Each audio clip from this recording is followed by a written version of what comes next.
r/no-sleep. Someday we'll kill all the time travelers. There are 5 waves of time travelers. I mean, from the future, they come back in 5 discrete groups.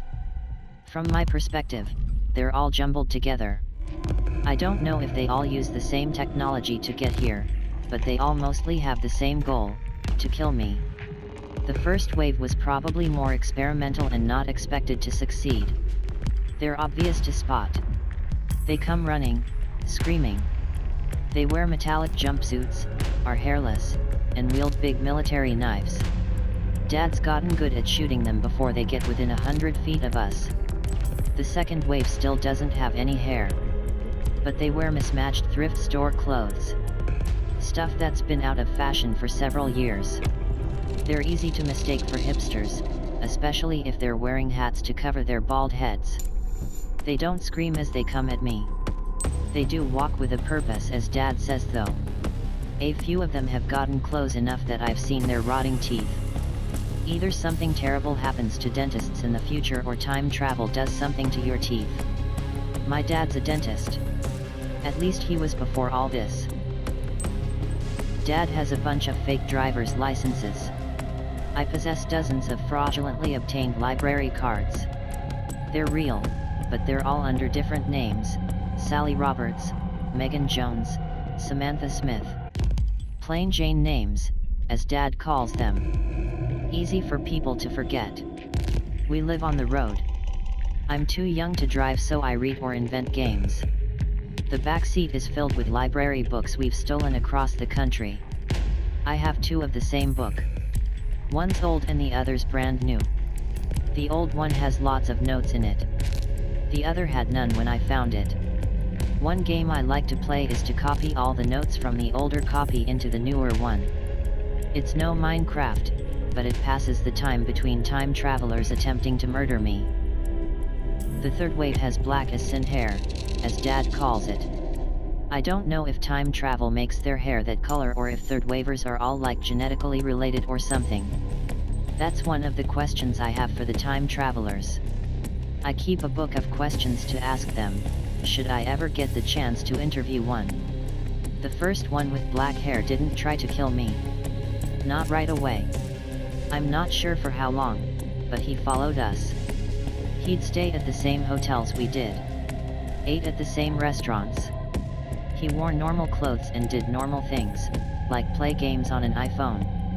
We were traveling down I-80 at the time. Going west. Figured he was making the same trek. We found out his true intention when we were halfway through Iowa. He was waiting for us at a gas station in a nowhere town. He carried 2 Ruger Super Redhawks, some huge .454 casual handguns. He tried to dual wield them like a character out of a John Woo movie. One of his bullets hit our car. The other went stray. He was knocked back by the recoil. It gave Dad enough time to get his rifle, aim, and hit him once in the forehead. We drove off, stole another vehicle, and were out of state before sundown. One day in 7th grade history, Mr. Norris asked the class a hypothetical question. He liked doing this, to break up the monotony, as he called it. He asked us, if you could go back in time and kill baby Hitler, would you? Like the time he asked us if we'd purposefully kill one person to save 5 people tied to railroad tracks, the class was fiercely divided. About half said they'd go back and kill baby Hitler. The other half said it's wrong to kill an infant who hasn't done anything yet. Both sides made sense to me. Now when I think of that question I cry. Not for myself, so much. I mean, I guess I do. But more so because I miss sitting in Mr. Norris' class arguing stuff like that. And I miss the monotony. The fourth wave are the most dangerous. Dad calls them sleepers. They land in the past, sometimes years before I've even been born, and they live normal lives. They know someday they might encounter me. Should that day ever come, they're prepared to do what's necessary. We were in a diner once and one of the prep cooks walked out from the kitchen. He lunged at me with a butcher knife. Dad's left hand was severed fighting him. Early on, Dad's longtime receptionist at his dental clinic grabbed one of his drills and attempted to put it through my skull. She waited for years before she took her chance. Dad didn't kill her right away, so I asked her some of the questions I'd written down. She cried as I read them to her. She said my book of questions is used in interrogations in the future while people are tortured. I told her, well, maybe if you answered my questions you won't be tortured. Dad thinks she had a cyanide capsule tooth because she died after I said that. I dream of building a device. One that'd let me send explosives into the future. Take the fight to them. Once, several months back, we were lying low in the woods near a junkyard. From my library books, I was able to put together disparate pieces of information about how to build a machine. I mostly knew how to build it from the notes in the book I have two of. I made a prototype of my machine. It was the size of a microwave. Looked a lot like one too. I took a bullet, a .38 special, and put it inside. I set the machine for 10 years from now. It disappeared. I destroyed the prototype and scattered the parts across the junkyard. The fifth wave was a single person. She was old woman, and I didn't recognize her at first. My face had changed so much. But she still had my eyes. I met her only once years ago. She didn't try to kill me. It was a summer day and I was home alone while Dad was at work. This was before his receptionist tried to kill me. Before any of the other waves. The old woman came into the house through the patio door without asking.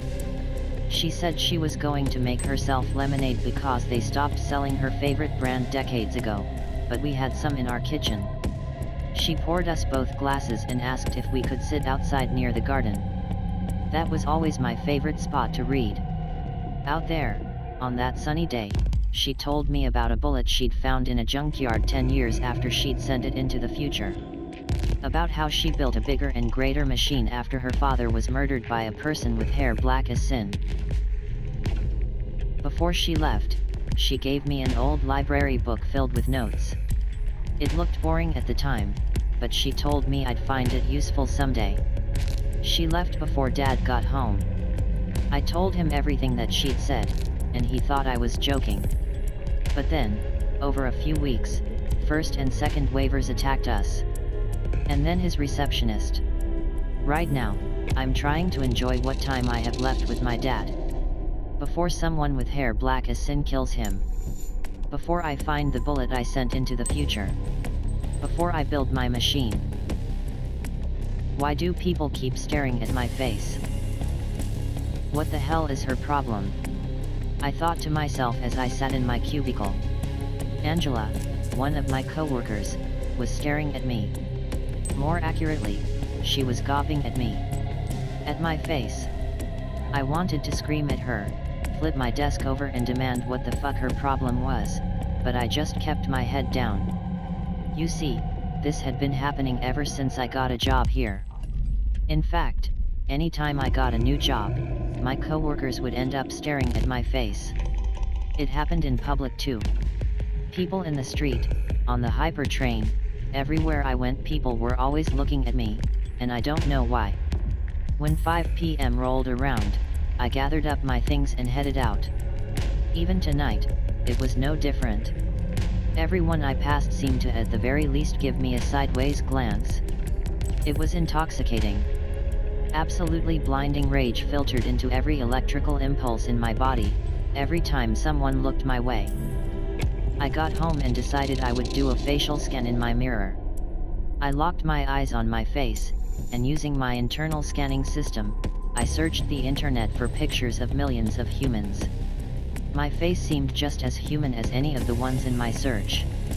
I decided it was probably best I just change my face and look for a new job again.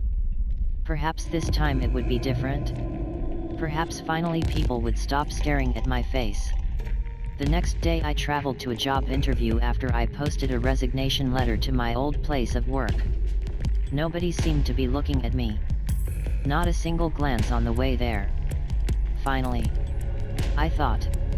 Even if it only lasted a week like the other times, it would be a sweet release from feeling like a goldfish in a goldfish bowl.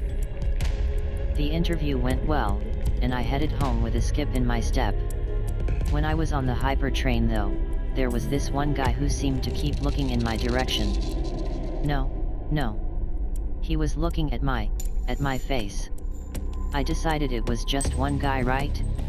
You get weirdos on the train all the time, so I just tried to distract myself with a newspaper. I picked it up and looked through the headlines. Android units recalled after sensory module errors cause artificial paranoia. I saw the logo of the company that made me in the picture below it and shuddered. I hope they never found me. I looked at another headline. 4th victim of murder spree found. My eyes widened, and I read on.